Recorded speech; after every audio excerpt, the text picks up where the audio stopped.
NASA is now preparing to take us to the moon. Let's move to our next news regarding Starlink.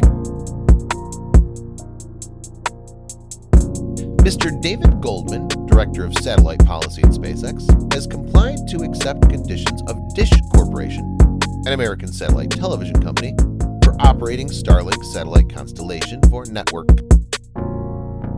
force operating criteria. The urge for modification of SpaceX's Starlink license from the Dish began when SpaceX submitted a third-part analysis to the FCC.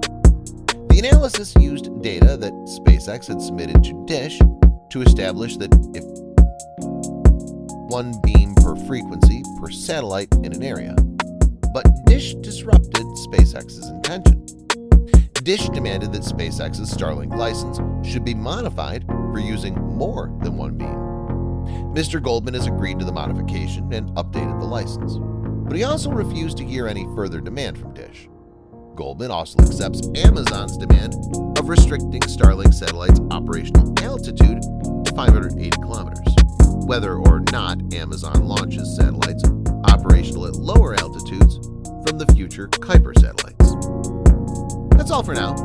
Let's move to the last segment of our news based on NASA's Ingenuity helicopter. NASA's tiny helicopter made its first ever powered flight on Mars, officially beginning the aerial exploration. On Monday, April 19th, the Ingenuity helicopter lifted off from the Red Planet